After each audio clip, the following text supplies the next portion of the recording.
Pemirsa, saat ini kita berada di depan petilasan Roro Jonggrang. Nah, dulu perjalanannya Roro Jonggrang itu beliau itu datang dari selatan gitu ke pantai selatan, kemudian mau menuju dan di sini beliau beristirahat dulu. Kemudian beliau itu juga sambil menyisir dengan surinya itu.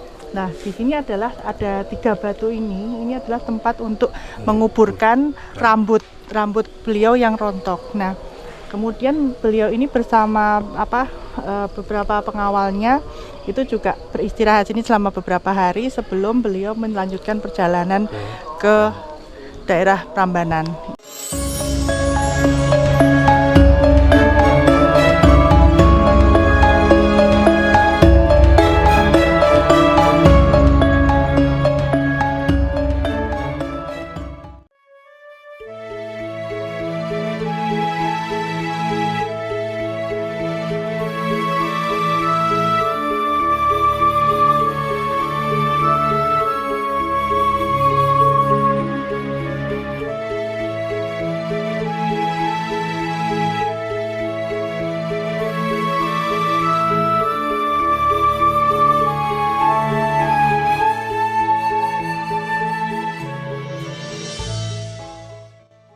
Assalamualaikum warahmatullahi wabarakatuh. Salam Rahayu. Pemirsa wisata Nusantara, saat ini saya sedang berada di petilasan Roro Jonggrang dan ini di daerah Gunung Kidul. Nah, kita saat ini sudah bersama narasumber. Beliau adalah seorang dukuh ya. Nanti kita kenalan dulu. Mungkin kenalan Mas dengan Mas siapa ini? Dari Mas Eko. Mas Eko.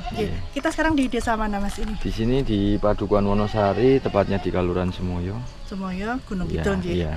Nah, Mas, mungkin bisa diceritakan terkait dengan sejarah ada petilasan Roro Jonggrang ini, Mas? Oh, ini menurut sejarah turun-temurun dulu itu dari simbah buyut saya, ibaratnya yang pernah pertama kali cerita itu, terus simbah saya, bapak saya itu, ini dulu perjalanan dari arah mana namanya? Dari arah mungkin mau kembali.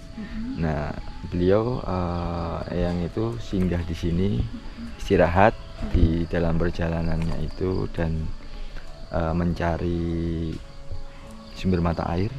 Dan di sini itu ada tempatnya untuk singgah istirahat, dan nanti ada sumber di sana itu yang untuk untuk mencari air. Dulu para pengawalnya katanya seperti itu. Nah, ini tuh kalau boleh tahu Mas, ini ditemukan tahun berapa aja Mas perkiraannya dulu?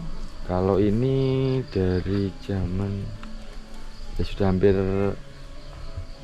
ratusan ya Mbak. Masalahnya dari zaman Mbah Buyut saya itu juga kan sudah tua. Dan sekarang sudah nggak ada semua. Simbah saya juga sudah nggak ada. Tinggal bapak saya aja itu anak paling terakhir itu sudah 60-an 5 tahun. Jadi hampir ya ratusan tahun lebih. Nah, kan saya juga mendengar bahwa ini tuh dulu juga tempatnya Roro Jonggrang untuk nyisir rambut ya Mas ya, atau itu gimana Mas, boleh tahu? Itu rambutnya di sini ya. Yaitu ketika beliau itu singgah. Jadi dia kalau zaman dulu itu namanya suren suri pakai suri itu alat sisir zaman dahulu. Lah begitu pengawalnya itu mencari air untuk minum, beliau ini menyisir rambutnya, dan ada rambut yang rontok itu dikubur di sini. Dipendam di sini berarti Mas. Oh, gitu. Nah, kemudian beliau tuh singgah di sini tuh perkiraan berapa lama Mas singgahnya itu, kalau boleh tahu? Kalau menurut simbah saya itu ya cukup lama, karena dulu itu sumber itu juga harus ada ditepeni dulu biar sampai keluarnya, dan sekarang jadi sumber mata air. Jadi belik ini kalau di sini bilang. Ini di sini tuh ada ada 3 batu ini, ada maknanya Mas Nopo. Itu dari mana? Ada mana, terus ada sejarahnya gimana Mas itu? Ya itu dulu batu itu tempat untuk menguburnya. Jadi menurut simbah saya, kalau menurutnya itu di bawah batu itu, karena yang warga sini sampai sekarang pun nggak berani untuk memindah-mindah. Dan di sini sendiri itu di Padukuhan Wonosari itu ada yang namanya kampung di sini, makanya disebut Kampung Jonggrang juga. Oh. Ya, makanya di sini di RT di khususnya RT 34 itu sebutannya itu Jonggrang. Kalau untuk Padukuhan Wonosari sendiri kan memang seluruhnya nggih. Tapi untuk nama kampungnya di sini itu ada lagi Kampung Jonggrang. Gitu.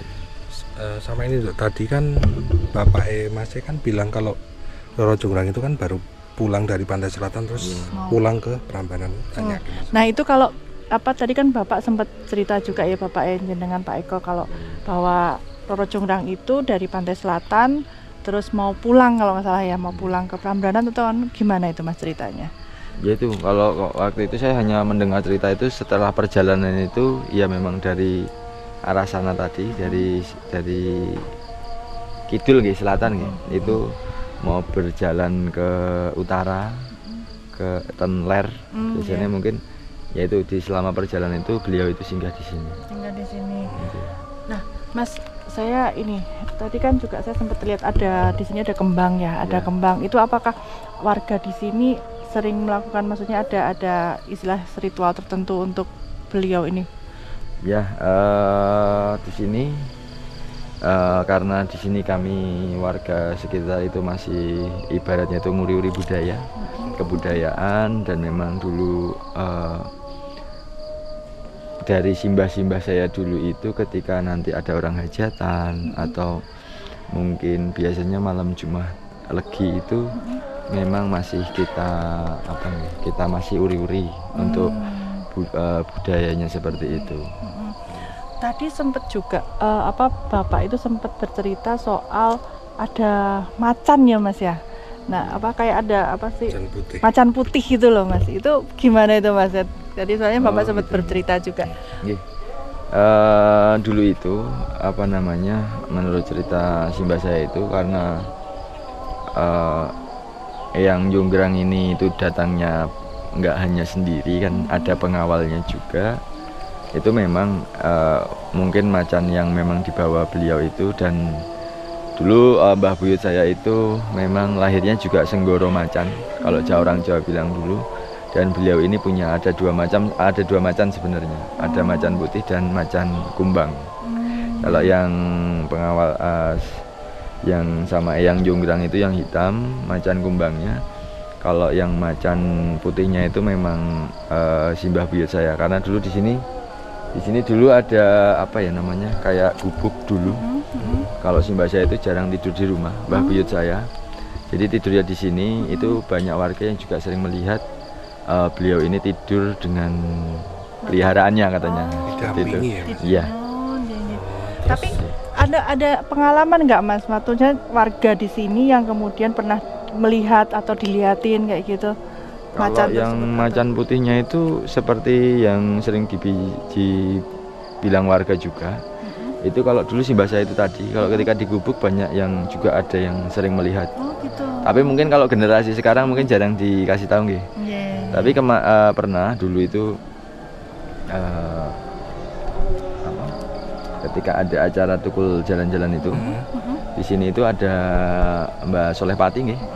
Itu untuk menggambar semuanya itu masih ada kami simpan gambarnya dari Soleh Pati juga, gambar aslinya. Mas, kalau di sini tadi kan Mas sempat juga bilang soal ketika ada warga hajatan ya atau punya hajat, itu mungkin adat istiadatnya seperti apa, aturannya seperti apa gitu Mas? Ya kalau kembali kalau untuk acara hajatan kayak orang nikahan dan lain-lain itu sebenarnya bentuk penghormatan kepada beliau yang memang dulu pernah ada mungkin pernah singgah di sini.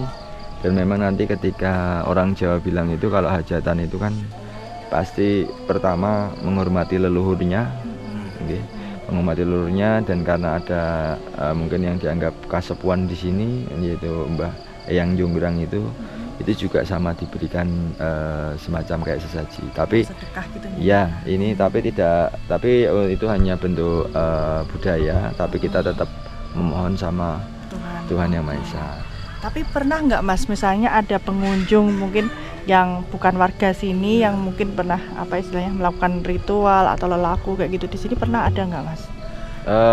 Kalau dulu pernah Mbak, pernah ada yang sering kesini, cuman karena di sini kami tidak ada kayak semacam juru kunci, mungkin dengan apa dari feeling mereka sendiri, jadi kita sendiri warga masyarakat itu yang penting asal tidak merusak, karena ini memang salah satu peninggalan sejarah di tempat ini. Wong sampai namanya aja juga di sini Kampung Jonggrang itu.